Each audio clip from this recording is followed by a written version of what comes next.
people have asked me for the last 24 years, how do you develop an above average income? And the answer is, become an above average person. Develop an above average handshake. Some people want to be successful, they don't even work on their handshake. As easy as that would be to start on. They let it slide, they don't understand. Develop an above average smile. Develop an above average excitement. Develop an above average interest in other people. Develop an above average intensity to win. See, that'll change everything. Probably one of the most frustrating experiences in life is looking for an above average job with above average pay without becoming an above average person.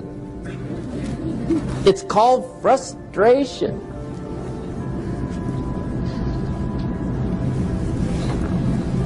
And Mr. Schoaf gave me probably the greatest clue he gave me when I first met him. He said, Jim, if you want to be wealthy and happy the rest of your life, just learn this lesson well. He said, learn to work harder on yourself than you do on your job.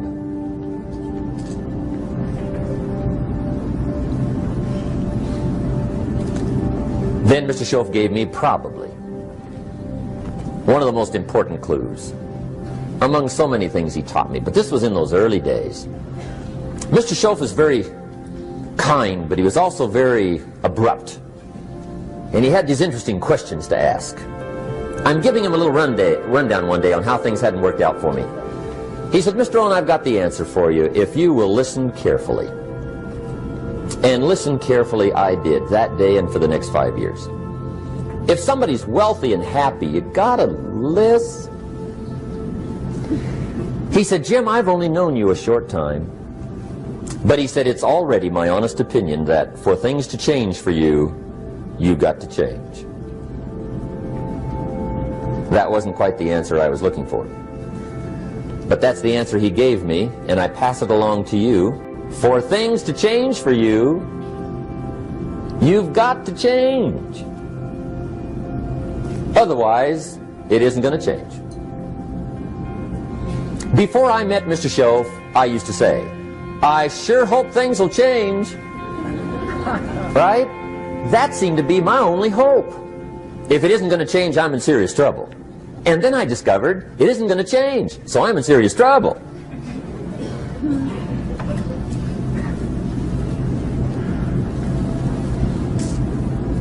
See, I can tell you what the 80s are going to be like. You have dropped into the right place.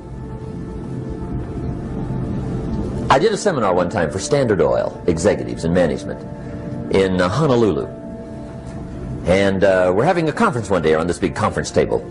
And one of them said to me, Mr. Rohn, you know some fairly important people halfway around the world. What do you think the 80s are going to be like?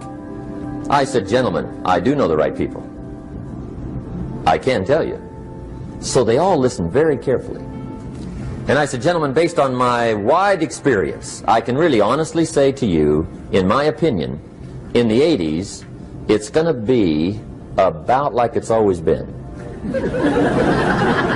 Aren't you glad you came? That's inside. I don't pass that around just everywhere. Now, of course, I said that to make a point, but I also said it because it's accurate. It's going to be about like it's always been. It isn't going to change. The tide comes in and then what? It goes out. For 6,500 years that we know of, recorded history, and probably long before that. So it is not going to change. It gets light and then what? It turns dark. 6,500 years. See, it's not likely to change. And we're not to be startled by that. If the sun goes down, the guy says, what's happened, what's happened? It means he hasn't been here long, I guess, right? It always goes down about this time. The guy says, well, I don't like that arrangement. Well, you got to talk to somebody besides me, right? It gets light, then it turns dark. In rotation, the next season after fall is what? Winter. Pray tell, how often does winter follow fall? Every year regularly for the last 6,500 that we know of. See, it is not going to change. Now, some winters are long, and some are short, and some are hard, and some are easy, but they always come right after falls. It isn't going to change. Sometimes you can figure it out, sometimes there's no way to figure it out. Sometimes it goes well, sometimes it gets in a knot. Sometimes it sails along, sometimes it gets in reverse. See, that's not going to change. The last 6,000 years reads like this: opportunity mixed with difficulty. That's how it reads. It isn't going to change. The man says, well, if it isn't going to change, how will my life ever change? Answer, when you change. And whether I'm talking to high school kids or business executives, my message is always the same. And it goes like this: the only way it gets better for you is when you get better.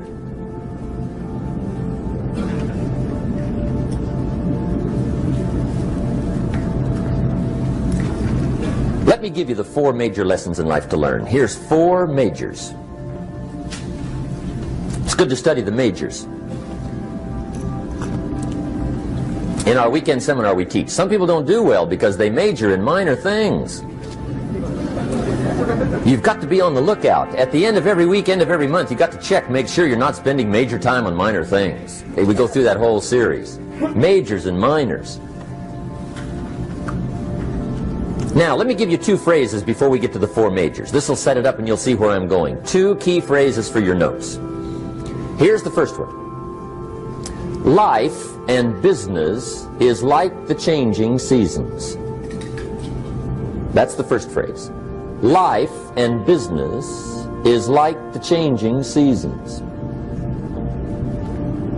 One of the best ways to describe life, it's like the seasons. Frank Sinatra sings, life is like the seasons. Now here's the second phrase. Very important. You cannot change the seasons, but you can change yourself. You can't change the seasons, but you can change yourself. And see, that's how life gets better for you, not by chance, but by change. Now here's the 4 major lessons in life to learn. I've got my first book finished, came out a couple of weeks ago. This is in it, the 4 major lessons in life to learn. Here they are. Number 1, learn how to handle the winters. That's lesson 1. They come right after falls, with regularity. Some are long and some are short and some are hard and some are easy, but they keep coming. You must learn to handle the nights. They come right after days. You must learn to handle difficulty. It comes right after opportunity. You must learn to handle recessions. They always follow progressions. For the last 6,000. See, it isn't going to change. The lesson you must learn is how to handle it.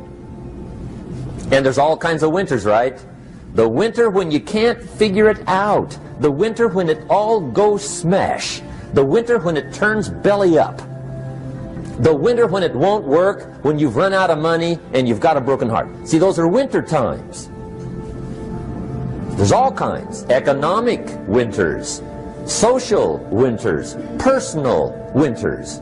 When your heart is smashed in 1,000 pieces and the nights are unusually long, your prayers seem to go no higher than your head. It's wintertime. Barbra Streisand sings, it used to be so natural to talk about forever, but used to be's don't count anymore. They just lay on the floor till we sweep them away. You don't sing me love songs, and you don't say you need me, and you don't bring me flowers anymore. A song of winter. But see, the disappointments come. Those are normal. That's part of life. But the question is, how do you handle it? How do you handle the coming winters and the disappointments and the down times? Well, you can't get rid of January by tearing it off the calendar. But here's what you can do. You can get stronger, you can get wiser, and you can get better. The winters won't change, but you can. And that's how life changes for you. See, before I understood, when it was winter, I used to wish it was summer. I didn't understand. When it was hard, I used to wish it was easy. I didn't know. And then Mr. Schoaf gave me a part of his very unique philosophy when he said, "Don't wish it was easier, wish you were better." See, that triggered my whole life change. Don't wish for less problems, wish for more skills. Don't wish for less challenge, wish for more wisdom. That's the key. So that's lesson 1, learn how to handle the winters. Here's lesson 2, learn how to take advantage of the spring. That's the second one. Spring is called opportunity. And spring follows winter. What a great place for it. If you were going to put it somewhere, that'd be the place to put it, right after winter. And pray tell, how often does spring follow winter? Every year with regularity, 6,000. You can almost count on it. See, opportunity always comes. Days follow nights. Isn't that terrific? Opportunity follows difficulty. But here's what you must learn to do. Underline these 2 words in that key phrase. Take advantage. Underline those 2. You must learn to take advantage of the spring. See, just because spring rolls around is no sign you're going to look good come fall. You gotta do something with it. In fact, you have to get good at one of 2 things in life. Planting in the spring or begging in the fall. Or get somebody to do it for you. See, those are about the only alternatives. Now here's what else you must do. Take advantage of the springs quickly, because there's only a few. Just a handful of springs have been handed to each of us. They don't come forever. Life is fairly brief. So you got to read every book you can get your hands on what to do with your springs while they're here. And take advantage, they soon run out. The Beatles wrote, "Life is so short." And for John Lennon, it was extra short. But life is brief. Elton John sings, "She lived her life like a candle in the wind." It's brief. So whatever you're going to do with your life, you got to get at it. Don't just let the springs pass. Here's the third major lesson in life to learn. Learn how to protect your crops all summer. You got to take care of what you start. Sure enough, as soon as you've planted your garden in the spring, the busy bugs and the noxious weeds are out to take it. And here's the next bit of truth. They will take it unless you prevent it. And that's the third major skill to learn. You've got to learn to prevent the intruder from taking all the good you start. It's one of the challenges. Here's 2 key phrases under number 3. First one, all good will be attacked. On this planet. Maybe not the next one we get to, but on this one, all good will be attacked. Every garden will be invaded. Not to think so is naive. And here's the second phrase. All values must be defended. Political values, social values, community values, family values, marriage values, friendship values, business values. Every garden must be tended all summer. Third major lesson. Now here's number 4. Fourth major lesson in life to learn. Learn how to reap in the fall without complaint. Learn to reap come harvest time without complaint. Take full responsibility for what happens to you. It's one of the highest forms of human maturity, accepting full responsibility. It's the day you know you've passed from childhood to adulthood, the day you accept full responsibility. And another note, learn to reap in the fall without apology. Without apology if you do well, and without complaint if you don't. That's maturity. I used to have that long list of reasons why I wasn't doing well. To explain. You got to explain, right? Otherwise you're going to look bad. I used to have this funny list called Reasons for Not Looking Good.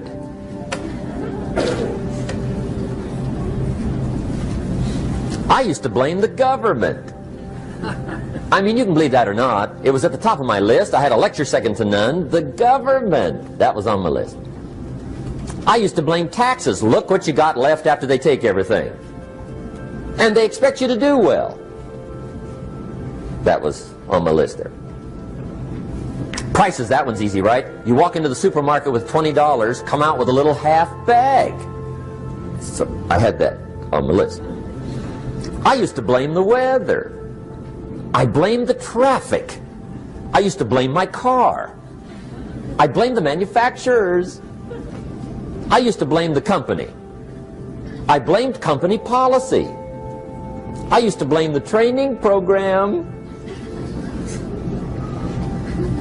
I blame my negative relatives. They were always putting me down. I blame my cynical neighbors. They're just selfish, looking out for themselves. Won't loan you money? They were on my list.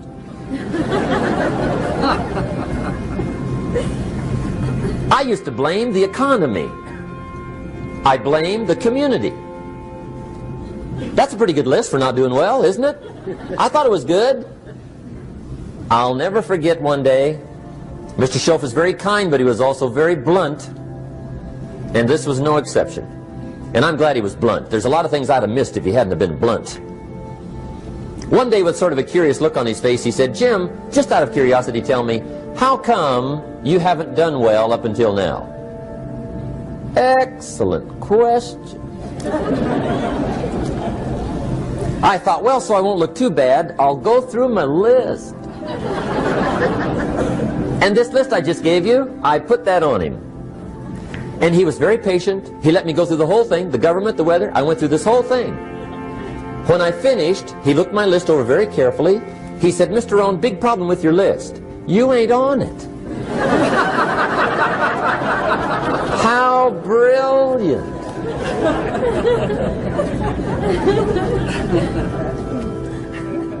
When I went to work for him a few months later, I learned very quickly to tear up my list, reasons for not doing well, and I threw it away. And I got me a fresh piece of paper. And I put one word on it. Me. There's a Black Heritage spiritual that says, it's not my mother nor my father, nor my brother nor my sister, but it's me, oh Lord, standing in the need of prayer. See, I used to blame everything outside. And then let me give you a little philosophy that helped turn my life around. For your notes, here it is. It's not what happens that determines the quality or the quantity of your life. It's not what happens. And the reason is because what happens happens to about everybody. No different. The sun went down on all of us last night. A common event, a happening. And I found out that the same things can happen to two different people. One gets rich and one stays poor. Why is that? It's because it's not what happens, but rather it's what you do that changes everything. So that's a key phrase. It's not what happens, it's what